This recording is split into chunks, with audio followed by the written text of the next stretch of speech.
Welcome back to my YouTube channel, it's your boy Jay Prudin TV. So for today's video, pag-uusapan natin ang previous vlog ko na kung saan nakipag-collab ako kay Miss Mariel Lassen. Na first time ko as a beginner vlogger, first time ko makapag-collab sa vlogger to vlogger. Yes, na-interview ko siya, masaya kami nagkikwentuhan at marami akong natutunan tungkol sa kanya. At kayo rin na manonood. Marami ang natuwa sa sagot ni Miss Mariel Lassen at makikita ito sa comment section below. Sa mga hindi pa nakapanood ng vlog ko ay mag-iiwan ako ng link sa baba at huwag na rin kalimutan mag-like, subscribe, and press the bell button for more updates para lagi kayong updated sa mga bago kong video na i-upload.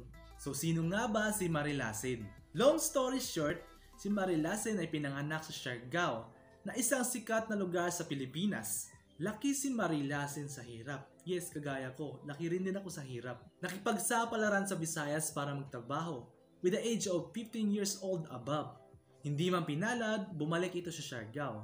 Maraming pagsubok ang dumaan sa kanya, pero hindi siya sumuko. Makalipas ang ilang taon ay nakilala ni Mariel si David na isang Australiano. Nakilala ni Mariel si Sir David sa social media dahil si Sir David ang unang nag-approach kay Mariel. At nung mag-work sila, ay nagpakasal sila sa Siargao at nanirahan sila sa Australia. Ilang taon silang nanirahan sa Australia. Nagkaroon sila ng isang anak at nagtrabaho sila bilang fruit picker. Silang dalawang mag-asawa. Tagapitas ng iba't ibang klase ng prutas. At doon naisipan ni Mariel Lassen na magsimula bilang isang ganap na vlogger. At supportive husband naman doon si Sir David. Naging successful ang nasimula ni Mariel Lassen. At hanggang ngayon, patok siya sa social media. Na-feature si Mariel Lassen sa iba't ibang klase ng program sa television sa GMA. Kilala si Mariel Lassen na isang mother, a strong woman, a fruit picker, and a vlogger.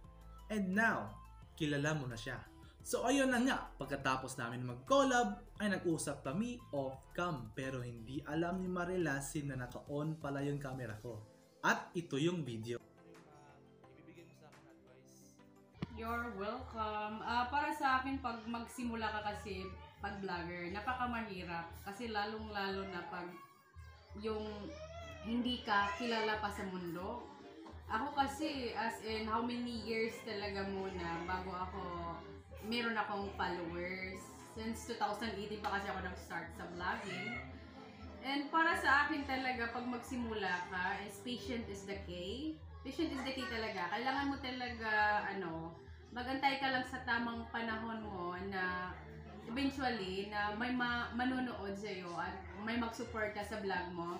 Kailangan mo lang talaga magpaka-totoo sa vlog mo. Sa lahat ng ginagawa mo, yun lang talaga. Kasi simula nung nag-vlog ako since 2018, pinagpatuloy ko lang kung anong sinumulan ko hanggang dumating yung panahon na nakakatuwa. Kasi may nanonood na sa aking video, may nakaka-appreciate, tapos nakakataba po siya ng puso. Kasi hindi ko yun in-expect na yung parang yung mga video ko kasi sobrang simple lang, di ba? Kaya ang saya. So yun ang advice ko sa lahat ng mga nagsimula pa lang bilang vlogger. Patient is the key. Be simple. Huwag mayabang, huwag hambog. At darating lang yung panahon na mag-ano ka din, parang makikita mo yung color. Sana nga. Maraming salamat Miss Mariel Lassen sa pakipag-collab sa akin. Malaking tulong po yun sa akin. Grabe ang sarap sa tenga pakinggan. Hindi ko expect na yun ang sasabihin niya sa akin. Na-touch lang ako dahil I'm a small vlogger. I asked her for a collaboration and she said yes. Akalain mo, yung subscribers ko hindi pa nag-100. Pero si Mariel Lassen ay nag-100,000 na. Big difference, right? Pero tinanggap niya pa rin ang hiling ko na makipag-collab sa kanya. Doon pa lang guys, alam niyo na kung gaano ka-humble at kabait si Mariel Lassen. Hindi ako makapaniwala sa ginawa niya. Nakaka-touch lang. Binigyan niya ako ng advice para maging mabuting vlogger.